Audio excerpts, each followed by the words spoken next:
Olá, eu sou o Leandro Olá, eu sou a Ana. e sejam muito bem-vindos a mais um Biotalks. Então, o que é que vamos falar hoje? Que tal nós falarmos de imunoterapias?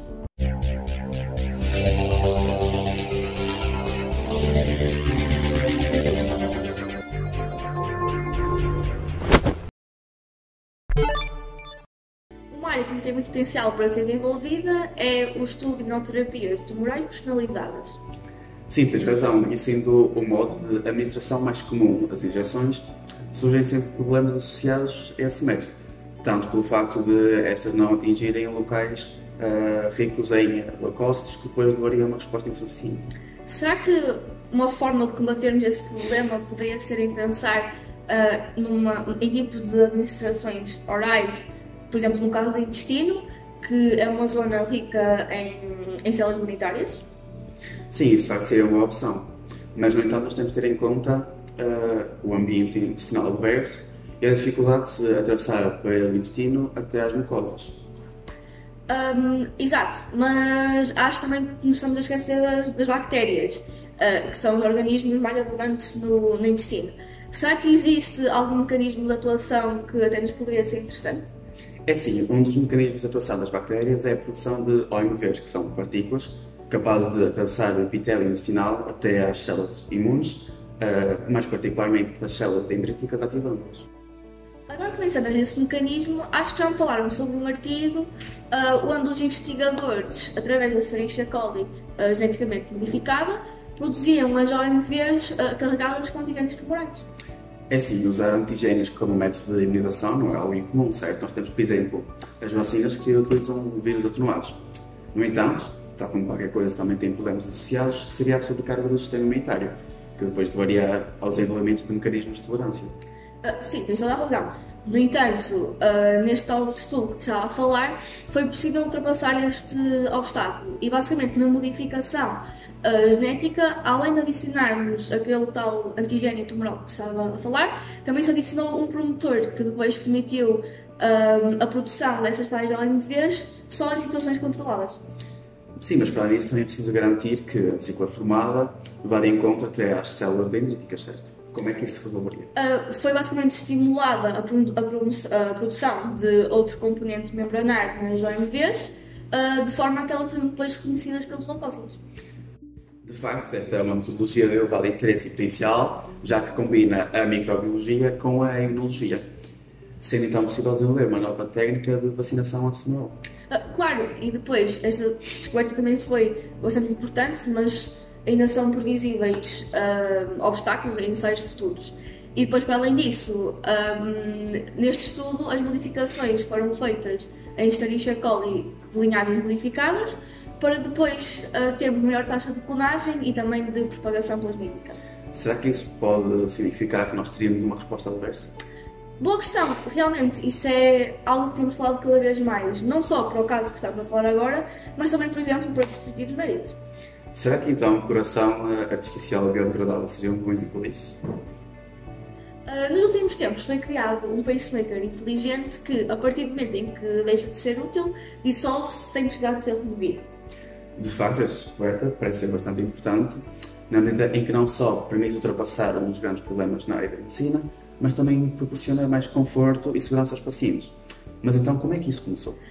Este primeiro pacemaker temporário consiste basicamente num dispositivo sem fios implantável, feito com biomateriais que se degrada de forma inofensiva no corpo. E foram cientistas de uma universidade dos Estados Unidos que conseguiram criar uma nova versão, mais inteligente, que se encontra associada a uma rede coordenada de sensores, juntamente com unidades de controle. Suponho então que esses sensores comunicam entre si para monitorizar de forma contínua as variações das funções fisiológicas do corpo, tanto como a temperatura corporal, níveis de oxigênio, respiração e atividade física. Exato, e depois disso o sistema recorre a algoritmos com o objetivo de detectar ritmos cardíacos anormais e decidir quando estimular o coração e também a sua respectiva frequência. Podemos então dizer que este novo pacemaker biodegradável e esta rede de sensores podem ser utilizados em pacientes que, precisem de um pacemaker temporário, tanto porque fizeram uma cirurgia cardíaca ou porque estão à espera de um permanente, ou até recém-nascidos. Sim, e para além disso, os investigadores também continuam a trabalhar para melhorar o equipamento e também para adicionar novas características que possam fornecer melhores informações e também torná-lo mais acessível. Sim, e se nós pensarmos bem, este novo coração artificial introduziu ao mundo da medicina um novo conceito de sustentabilidade, certo? Já que ao longo do tempo os seus constituintes estão degradando. Por acaso nunca tinha pensado nisso, mas tens toda a razão. E já agora, já que estamos a falar sobre um tipo de sustentabilidade fora do habitual, e se eu te dissesse que é possível substituir os sistemas de iluminação de uma cidade por plantas? O iluminismo foi um período da história marcado por novas ideias que revolucionaram inúmeras correntes de pensamento e que desafiaram tradições. Sim, atualmente também ainda existe uma busca por novas ideias, e nós vivemos numa época onde há sempre um avanço científico à beira da esquina. Como sabemos, as plantas são um elemento essencial à nossa sobrevivência e a dualidade entre fornecer o oxigênio e libertar o dióxido de carbono são mecanismos que também atenuaram os impactos que a industrialização teve. Mas será que as plantas podem brilhar ainda mais? Olha, talvez possas ter razão. Aliás, um grupo de investigadores levou essa questão de uma forma literal. Eles criaram plantas emissoras de luz com partículas que elas absorvem, armazenam e emitem gradualmente. Foi assim que surgiram plantas que, elas após serem carregadas com LED durante 10 segundos, são capazes de emitir luz durante 1 hora. Acho que eu tinha ouvido falar sobre um grupo que tinha conseguido desenvolver nanopartículas que eram embebidas nas plantas e continham 3 ingredientes principais. Acho que era a luciferase, a luciferina E a coenzima A. Sim, exato. As nanopartículas com estes componentes eram depois colocadas em solução para que elas depois entrassem a partir dos estomas. E depois, uma vez dentro das folhas, as nanopartículas acumulavam-se no mesófilo e eram depois então promovidas as tais reações químicas que levaram à emissão da luz. Sim, mas o que mudou agora foi o seu foco. Nós agora passamos por procurar um período de emissão maior e também aumentar a sua distância de iluminação. E a planta pode ser carregada durante quanto tempo e também qual é a distância que elas conseguem iluminar? Assim, pelo que eu sei, podem ser absorvidos fotões tanto de luz solar como de luz LED e a planta pode ser carregada continuamente durante 2 semanas. Quanto à sua distância de iluminação, pode ser distâncias superiores a 1 metro. Isso, de facto, representa o princípio promissor do desenvolvimento de iluminação a uma escala útil para a população. Sim, de facto, as plantas, enquanto estão a iluminar casas e cidades, elas são capazes de absorver o dióxido de carbono e emitir oxigênio, o que nos é muito útil. Será esta mais uma ideia brilhante que nos irá iluminar o caminho rumo a um futuro mais verde?